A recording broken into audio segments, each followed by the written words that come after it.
Boleh? Oh, dia berbelit-belit di depan ni. Kalau tak sangai, saya tumpah dah.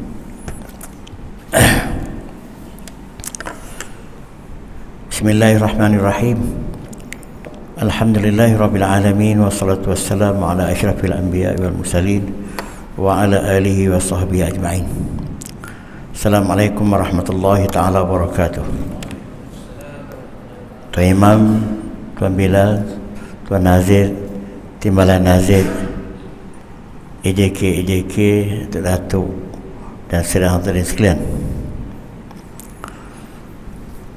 Macam mana pilihan Raya Sabah ya? Ada yang seronok, ada tak seronok ya? Tetapi itu petanda trend yang akan berlaku di Semenanjung dalam waktu terdekat. Mungkin hujung tahun ni PRU 15. Malam ini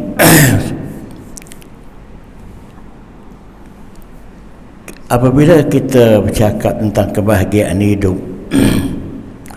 semua orang nak bahagia.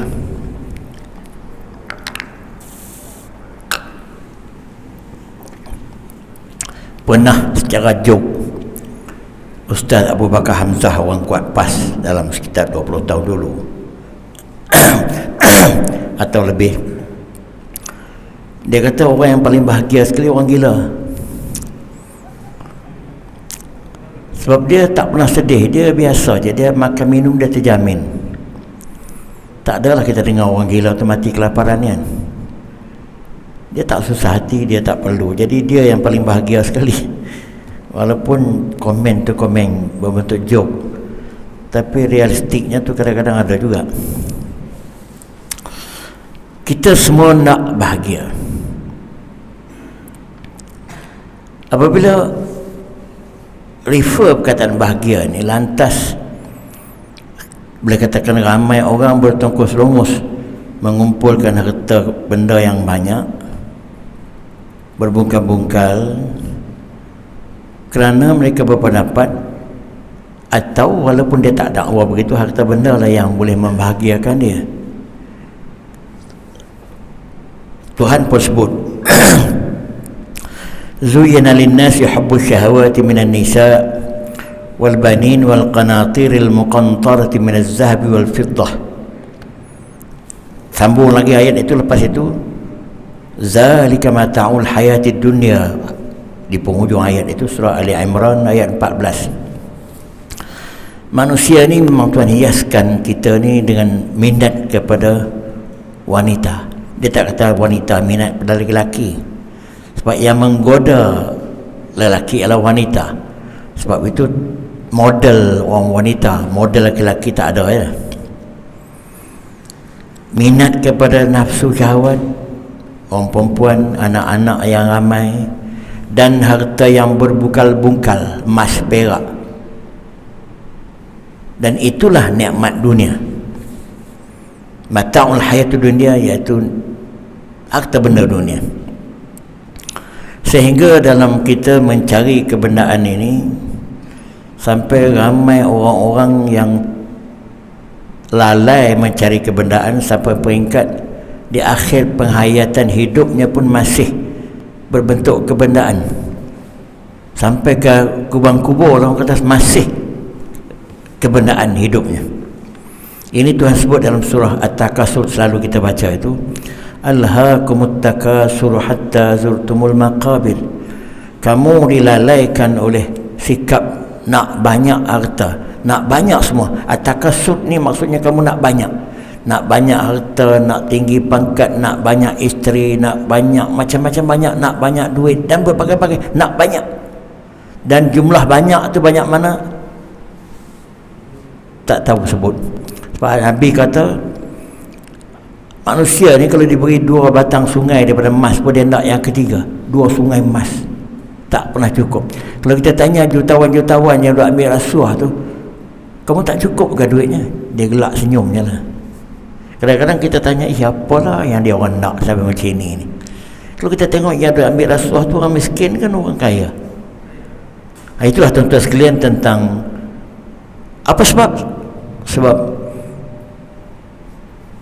money is king. King is money, atau bahasa yang saya tak betul. Money is king. Dia tak tahu dia masuk ke penjara pun dengan money, dia dipandang hina pun dengan money. Jadi dengan kerana itu, tuan-tuan sekalian, wujud lalu lintang patah begini, apa yang menjadi motivasi mereka berkumpul mencari harta ini? Ialah untuk kaya, untuk senang. Jadi yang kira sampai peringkat yang macam itu, apabila sampai peringkat kebendaan yang macam ini, hukum haram halal ini dah tak menjadi isu penting lah. Isu penting ni orang-orang yang ialah macam kita ni, kot sikit sebanyak yang rajin ke masjid. Kita fikir nak pergi ke kubur bukan aku nak bawa duit ni, aku nak bawa kain putih je, aku nak buat amal ibadat. Jadi orang yang macam ini yang sikit sebanyak dia kontrol daripada tamak harabah. Tapi bagi mereka-mereka yang azan berada di tepi rumah dia pun dia tak rasa nak pergi, kita tak tahulah apa yang dia buat di rumah dia. Maka ketika itu kebendaan adalah segala-galanya dalam hidup. Dan mungkin di hati kecil mereka, mereka merasai itulah yang membahagiakan hidup mereka. Saya akan ulas apa erti bahagia kejap lagi. Tuhan telah memberi amaran sikap-sikap yang macam ni. Mereka lupa tentang kesan terbelenggu dengan kebendaan macam ini. Tuhan berfirman dalam surah Al-Hadid ayat 20, "I'lamu annamal hayatud dunya la'ibun wa lahwun wa zinatun wa tafakhurun bainakum wa takasurun fil amwali wal aulad." Ketahuilah wahai manusia, sesungguhnya kehidupan di dunia ini mainan, gurauan, perhiasan-perhiasan, keindahan-keindahan yang bergilauan dan berbagai-bagai. Kalau kita tengok tempat yang membelanja duit banyak sekali, tempat hiburan, tempat judi. Apa faedah benda itu pada manusia? Tapi tempat tu yang manusia paling belanja banyak sekali. Kalau kita tengok Dubai yang membina berbagai-bagai, Dubai ke? Ya, yang Burj dan sebagainya. Siapa yang memberi pelanggan-pelanggan rumah itu semua? Jadi dengan sebab itu, tuan-tuan sekalian, mainan, gurau senda atau sesuatu yang tak serius, perhiasan-perhiasan yang mana kamu saling berbangga di kalangan kamu. Kalau dapat pangkat pun, kalau datuk mana? Datuk federal ke datuk negeri, ada ranking dia. Kalau Tan Sri kelas pertama ke kelas kedua. Kalau Mesris S kelas ke E kelas ke C kelas. Kesemua ini apa dia punya di sebaliknya? Di sebaliknya ialah kebanggaan. Di sebalik itu semua ialah rasa proud, rasa hebat. Di sebalik kebendaan ini semua, itu dia kata tafakhurun bainakum wa takasurun fil amwal, dan kamu berebut-rebut untuk mendapat harta yang banyak, wal aulad, anak-anak, kroni-kroni termasuklah. Maka sikap yang macam ni Tuhan kata, kama sali ghaisin a'jabal kuffara nabatuhu, seperti mana hujan turun yang membasahi bumi ini, yang mengkagumkan orang-orang yang kufur. Dia sangka tanamannya akan menjadi hebat dan sebagainya. Summa yahiju fatarahu musfarran summa yakunu hitama. Al-Hadid. Tiba-tiba tanaman yang naik subur itu tiba-tiba menjadi kering, kuntang dan sebagainya, kekuningan, akhirnya tinggal batang-batang isi tak ada. Bermakna apa yang dia dapat kesudahannya dengan kebendaan itu. Kalau kita tanya begitu, apa kesudahan kita dapat daripada kebendaan yang kita lihat macam itu? Banyak orang dia tak dapat kepuasan. Maka dengan sebab itu, kalau tuan-tuan tengok, saya akan sebut kejap lagi lah, betapa ramai yang menjadi bunuh diri. Jutawan pun ramai bunuh diri. Para selebriti dunia pun dah ramai bunuh diri. Bekas-bekas Perdana Menteri pun dah yang dah bunuh diri. Saya tak nak sebut nama-nama itu semua. Kalaulah kebendaan itu menjadi bahan yang membahagiakan dia, mereka yang paling gembira sekali. Tetapi bunuh diri, mati dengan keadaan tragis. Saya membaca, saya minat Gusti.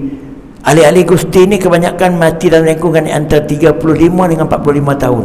Rupanya drug sepanjang-panjang hidupnya drug. Sebab nak cari glamour, nak bagi badan tu naik muscle macam besi. Apa sebab? Apa yang dia dapat daripada itu semua? Maka dengan sebab itu, tuan-tuan sekalian, sejauh mana kebendaan itu boleh membahagiakan kita, ini soalannya. Saya bercakap agama, tuan-tuan sekalian, bukan saya bercakap psikologi, bukan saya bercakap pakai ekonomi. Lagi banyak duit lagi baik, nak generate income lagi hebat. Kadang-kadang nak generate income tak kira haram halal, tapi itu bercakap agama ni di masjid ni.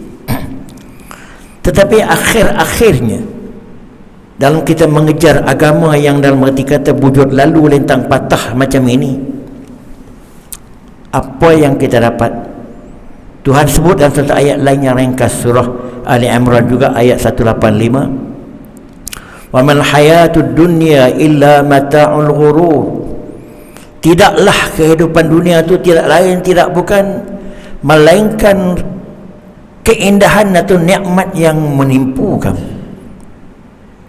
Bagaimana dia menipu kita? Bagaimana orang itu menjadi hina dengan kerana kebendaannya? Bagaimana dia terjebak dengan rasuah yang banyak sampai penuh dengan kehinaan? Bagaimana dia menindas orang lain di atas nama kebendaan? Bagaimana dia menyelewengkan berbagai-bagai perkara atas nama kebendaan? Tapi dia kata, mungkin dia tafsir itu sebagai legal, tak legal itu masalah lain. Tapi cara yang dia dapat tadi penuh dengan suspicious. Akhir-akhirnya dia menderita kerana kebendaannya. Itu yang dikatakan kita tertipu dengan dunia. Maka dengan sebab itu, tuan-tuan sekalian, Tuhan memberi amaran dengan keras, jangan kita mencari kebendaan, keduniaan sampai peringkat yang macam itu.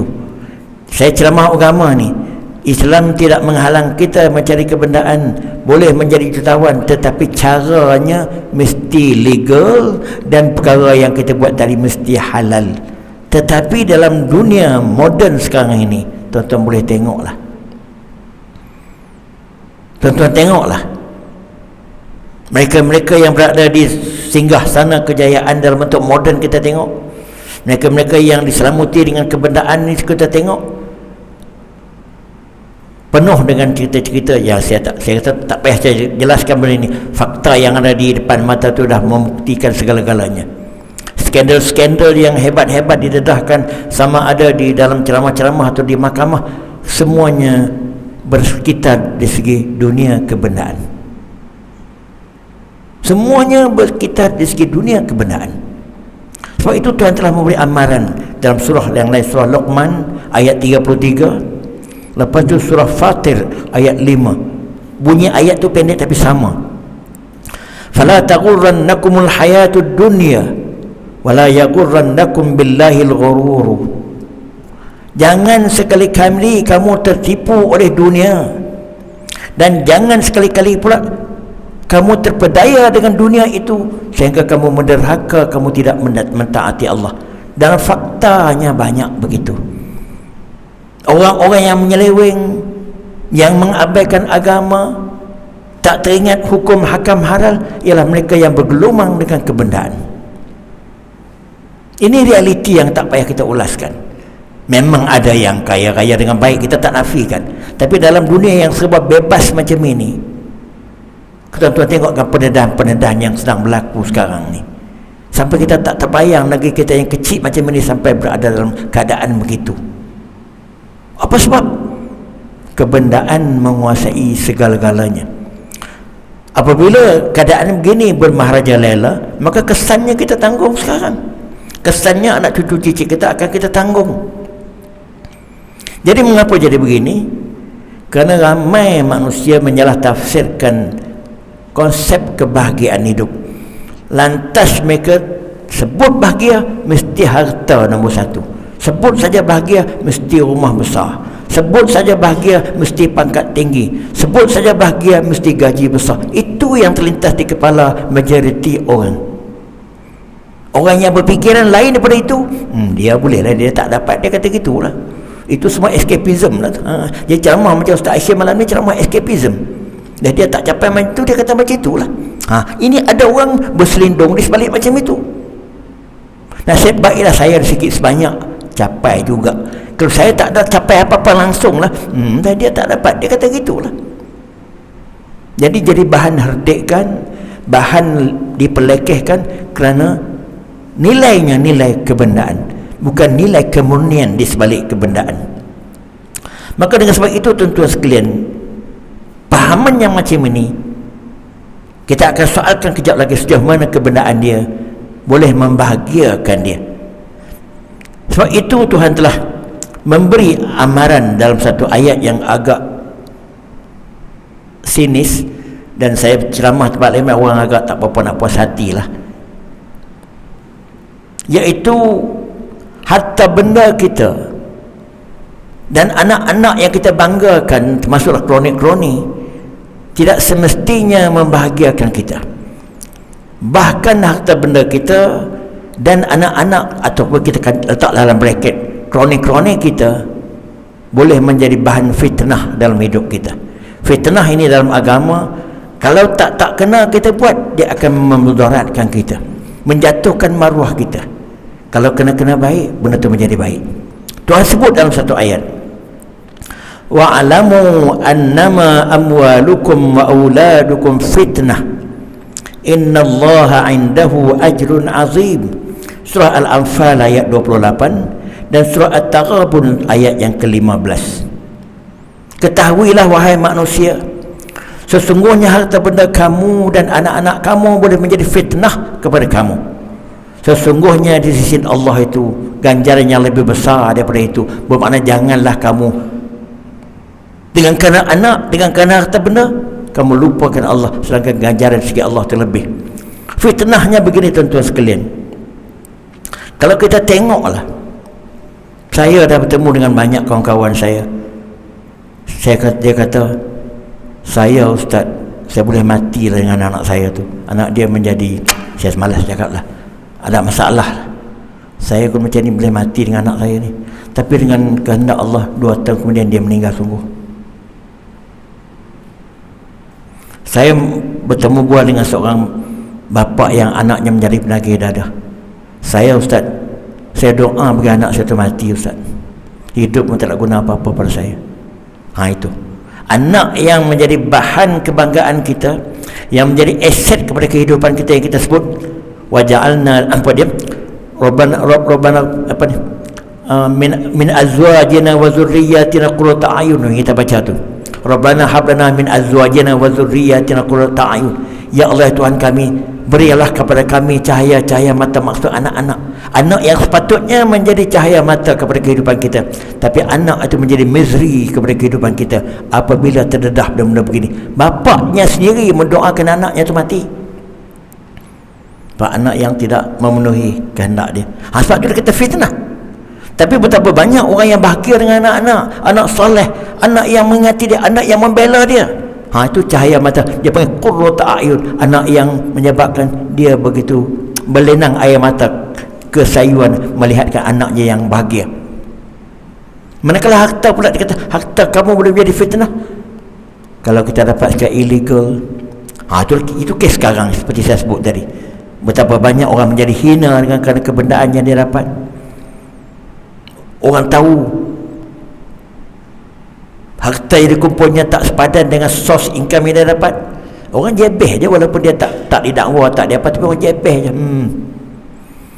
Kalau dah macam itu, saya ada satu pengalaman, satu tempat, anak saya berkawan dengan satu orang somebody terkenal. Orang tu terkenal, tapi ada kes, apabila anak saya berkawan dengan orang budak kawan dia ni, si anak ni tak mengaku yang si anu tu bapak dia, walaupun semua orang tahu.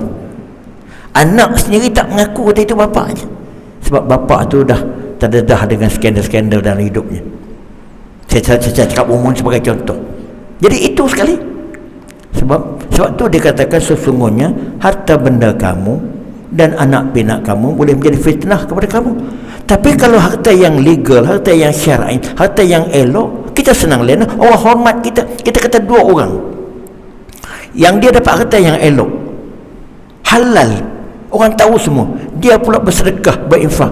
Orang suka kepada dia. Orang berdoa. Kalau dia buka kedai makannya lagi laku. Kalau dia membuat kontrak apa-apa semua, dia dapat kontrak lagi banyak. Keberkatan daripada yang baik. Begitu juga kalau anak. Kalau anak yang soleh pula, anak yang mengembirakan dia, anak yang menjadi mencurahkan amal ibadatnya sampai ke dia mati. Sebab 3 perkara yang akan menjadi bekalan kita sampai ke akhir hidup dan sebagai menjadi berkekalan pahalanya, iaitu sedekah jariah, anak yang soleh, ilmu yang berfaedah. Jadi ini boleh jadi sama ada harta tadi mendatangkan kebaikan kepada kita, anak-anak boleh mendatangkan kebaikan kepada kita, atau sebaliknya. Tetapi dah banyak dah keadaan sebaliknya berlaku. Maka dengan sebab itu tuan-tuan sekalian, dengan pentafsiran yang ringkas begini, bukan bermakna saya nak menganjurkan tuan-tuan juallah segala harta benda tu semua, tak usah cari, tutup pergi duduk kat pondok-pondok mana. Itu bukan macam itu. Ini bukan itu. Tapi ada orang kaya-kaya, orang kawasan PJ saya tahu, apabila dia dah tua, banglonya besar, dia tak ada anak-anak pun tak balik, anaknya dah steady, dia minta pergi duduk dekat satu projek di Dengkir ke Jeram ada satu tempat untuk penginapan orang tu. Dia sanggup tinggal banglonya, istananya hebat, nak duduk rumah dekat Jeram tu saja. Apa sebab? Dia tak bahagia berada di rumah yang besar itu, dia tak bahagia berada di istana yang hebat begitu, tapi dia lebih bahagia berada di bilik kecil di Jeram. Di Jeram kalau begitu, tak silap saya, dia lebih bahagia di sana. Jadi apa yang membahagiakan dia? Bukan kebendaan lagi dah, bukan kebendaan. Saya pun berada di fasa terakhir dalam hidup saya ni. Saya sedang melepaskan, rilis banyak dah kebendaan-kebendaan yang mengikat saya untuk waris-waris saya. Sedang dalam usaha dengan gigihnya sekarang ni. Harap-harap sebelum Tuhan panggil saya pulang, saya selesailah dengan anak-anak. Saya tak nak lagi dah saya terbelenggu di fikiran ini dengan benda-benda yang macam itu. Sebab itu Tuhan kata dalam satu ayat yang lain, keseimbangan dalam hidup kita ini menjadi asas untuk kita bahagia atau tidak tentang kebendaan. Firman Tuhan dalam surah Al-Qasas ayat 77, wabtaghi fima ataka Allahu daral akhirah wa la tansa nasibaka minad dunya wa ahsin kama ahsanallahu ilaik. Kejarilah apa yang Tuhan berikan kepada kamu di akhirat. Usahakan kita cari pahala lah. Mana kalau kita cari kebendaan pun walaupun dunia, tapi kalau tujuan untuk bersedekah dan sebagainya, masih akhirat. Nawaitunya itu mesti dibetulkan. Bukan bermakna mencari akhirat ni kena jual segala tu, duduk kat masjid. Bukan itu. Cari kebendaan, tetapi dengan matlamat terakhir akhirat. Sebab tu saya pernah kata dulu, ada satu kisah yang agak seronok. Apa beza antara dunia dengan akhirat? Saya pernah berceramah di sini, aku tak silap saya. Dunia ni, apa yang kita kumpulkan, apa yang kita carikan untuk kita tinggalkan. Akhirat pula apa yang kita kumpulkan dan sebagainya untuk kita bawa. Bermakna benda yang sama. Hartanya banyak, tapi dia tak buat kebajikan apa-apa, dia tinggal lah, habis kosong lah. Dia buat kain putih je. Tapi kalau harta yang banyak, dia infak banyak, dia sedekah banyak, yang itu menjadi bekalan ke sana. Jadi perbezaan apa itu dunia dengan itu akhirat ialah bagaimana dia mengendalikan harta benda nawaitunya. Jadi kejarilah apa yang Allah akan berikan kepada kamu di akhirat, tetapi jangan kamu lupa nasib kamu di dunia. Bermakna dalam ayat ini kalau kita tengok bagaimana Tuhan telah menyebutkan kepentingan dunia dan kepentingan akhirat itu dalam dua ayat yang cukup indah macam ini. Tetapi yang jadi kebanyakannya, apabila dia tergoda dengan dunia seperti ayat yang saya sebutkan tadi, akhirat dilupai terus. Kalau sempat dia sedar balik itu di hujung-hujung kehidupannya, alhamdulillah. Kalau tidak, kena stroke pula tengah-tengah duduk puncak dalam hidupnya tu, masuk dalam ICU dalam 2 minggu, habis. Apa jadi dia dengan Tuhan sajalah. Maka dengan sebab itu tuan-tuan sekalian, kebahagiaan hidup yang menjadi asas kepada kita ni apa dia? Kebendaan itu alat saja. Kebendaan itu alat saja. Tapi yang menjadi asas kepada kebahagiaan hidup ialah ketenangan jiwa yang kita dapati apabila kita dapat mempergunakan segala keindahan dunia itu secara yang betul, secara yang syar'i, di samping anugerah-anugerah yang lain. Tetapi ketenangan jiwa yang nak dicapai ini bukan bergantung kepada kebendaan. Ketenangan jiwa yang nak dicapai dalam agama tidak bergantung kepada kebendaan, tetapi ketenangan jiwa yang nak dicapai ini ialah bergantung kepada iman dan takwa kita. Saya nak sebut ayatnya ni. Surah Ar-Ra'd ayat 28. Allazina amanu wa tatma'innu qulubuhum bi dzikrillah. Ala bi dzikrillah tatma'innul qulub. Ingat, orang-orang yang beriman itu jiwa mereka menjadi tenang. Jiwa mereka menjadi tenang dengan mengingati Allah.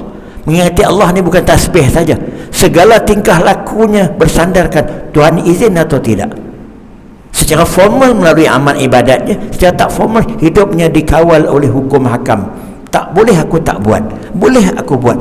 Allah menjadi neraca kepada kehidupannya. Itu maksud mengingati Allah di sini.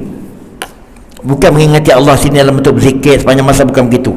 Mengapa benda ni diganggu saya pula? Allahu Akbar. Tak ada benda ni, okey dah elok. Jadi dengan sebab itu tuan-tuan sekalian, mengingati Allah dalam konsep yang luas, itu jalan untuk kita mencapai ketenangan hidup. Dan ketenangan hidup itulah intisari kepada kebahagiaan hidup. Tak dapat dinafikan, nak mencapai ketenangan hidup ni memerlukan berbagai-bagai alat.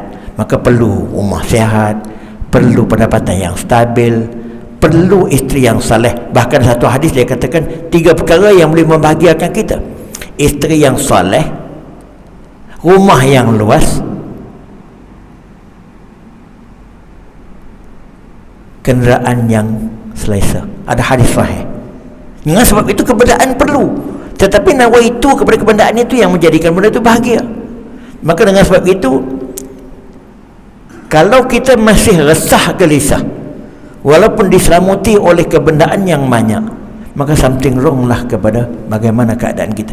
Jadi resah gelisah ini terhasil kerana kita melupai Allah.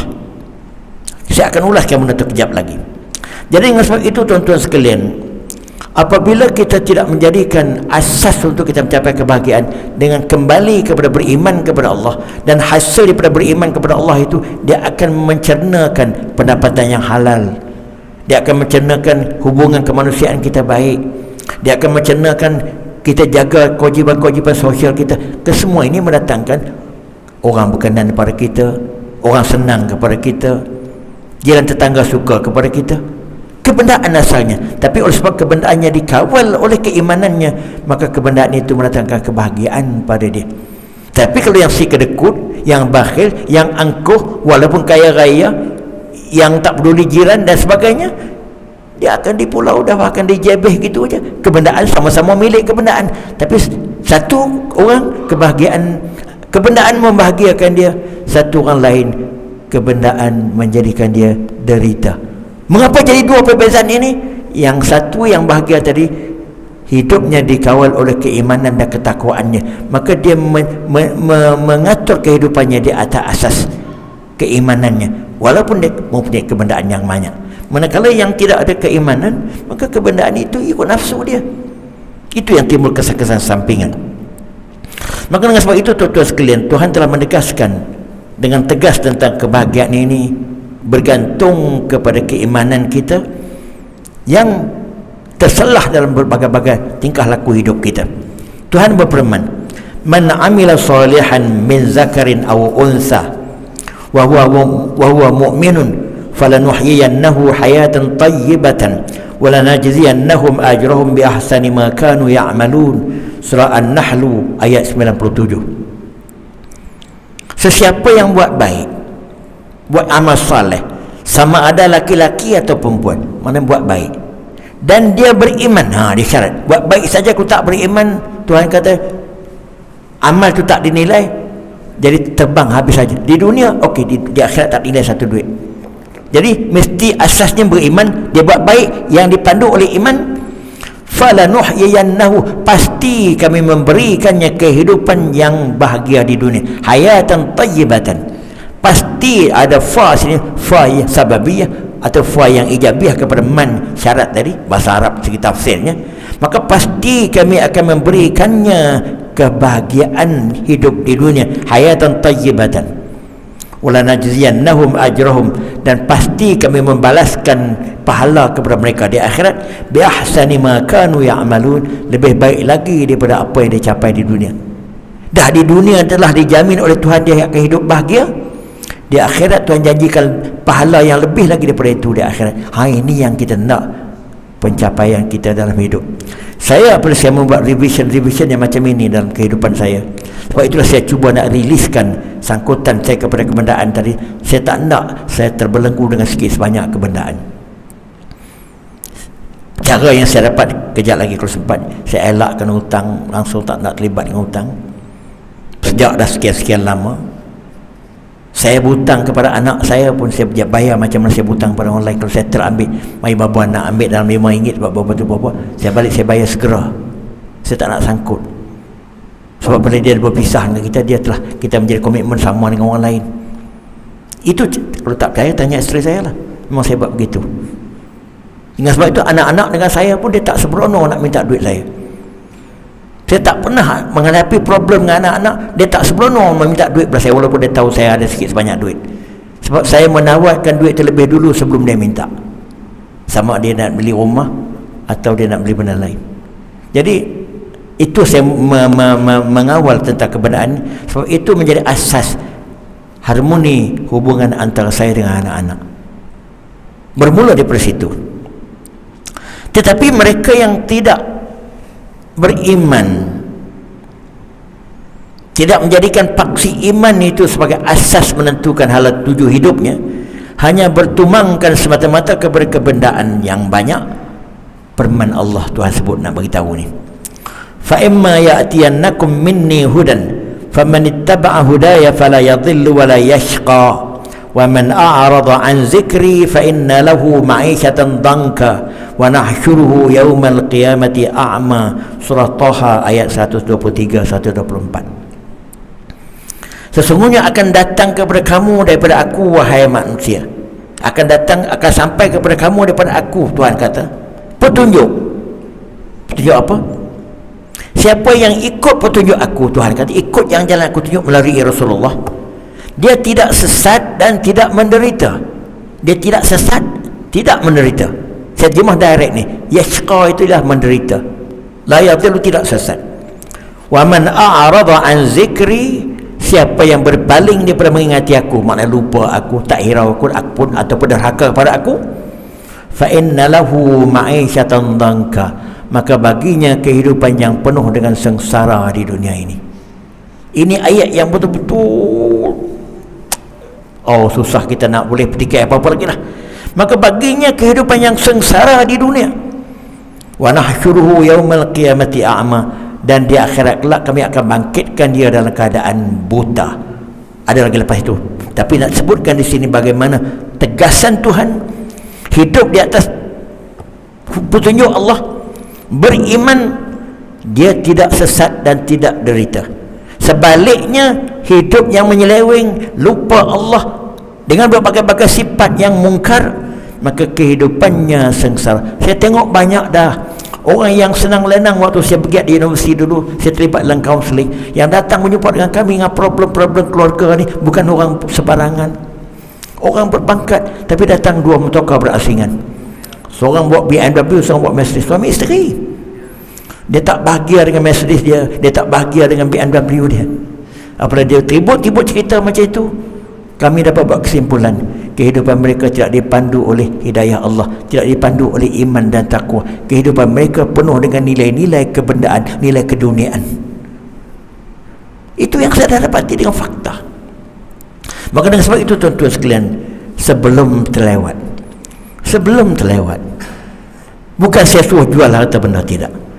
Pastikan kita tidak menjadi sengsara dengan kerana kebendaan kita.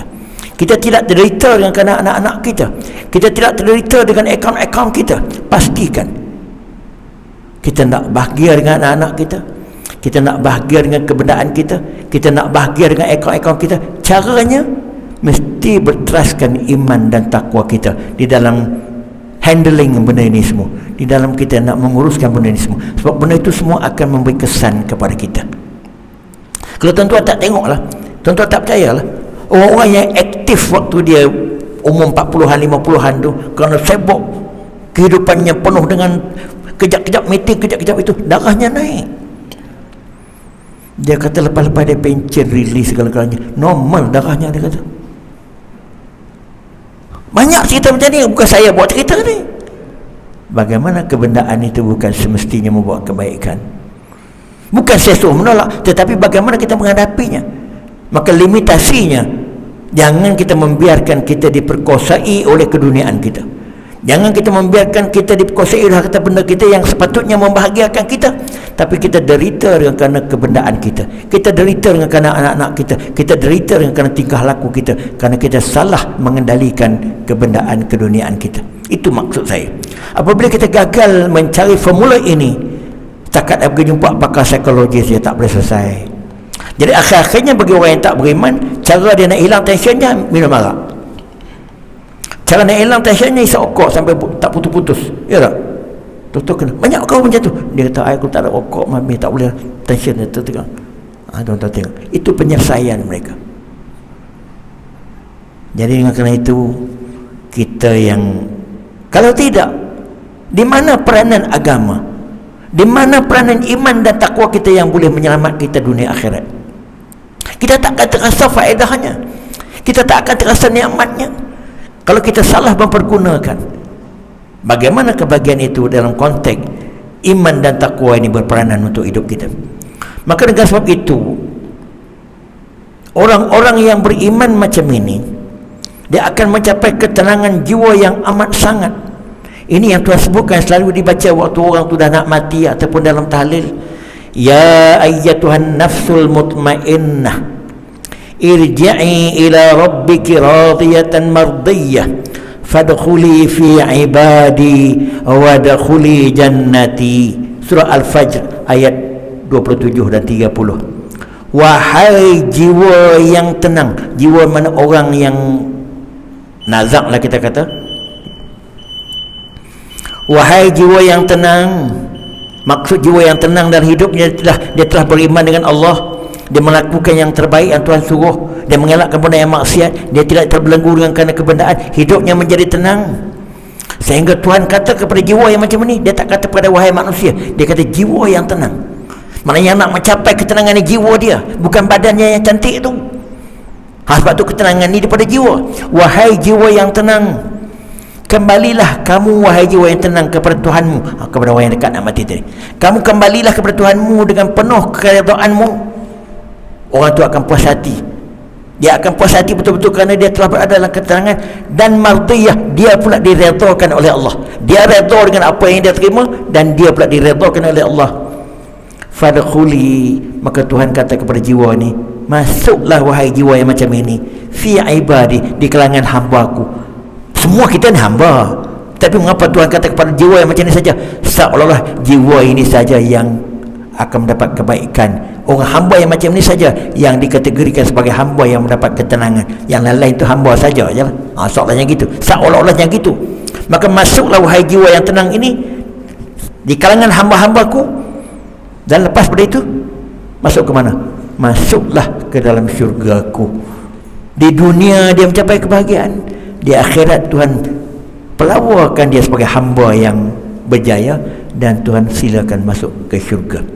Jadi dengan sebab itu tuan-tuan sekalian, sebagai penutup, Tuhan sebut dalam surah Al-Fath ayat yang keempat, huwallazi anzala as-sakinata fi qulubil mu'minin liyazdadu imanan ma'a imanihim. Allah lah yang menurunkan ketenangan, sakinatul qulub, dengan itmanul qulub lebih kurang maknanya, kepada jiwa-jiwa orang yang betul-betul beriman seperti saya sebut tadi, supaya mereka saling menambah keimanan mereka itu dengan keimanan orang lain, keyakinan dalam menghadapi semuanya dia beryakin, dia berjaya.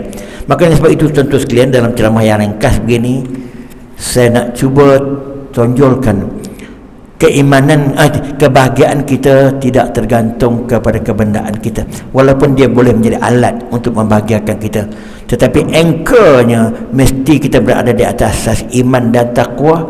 Dan iman dan takwa inilah yang akan mencernakan kebendaan yang kita milik tadi untuk membahagiakan kita.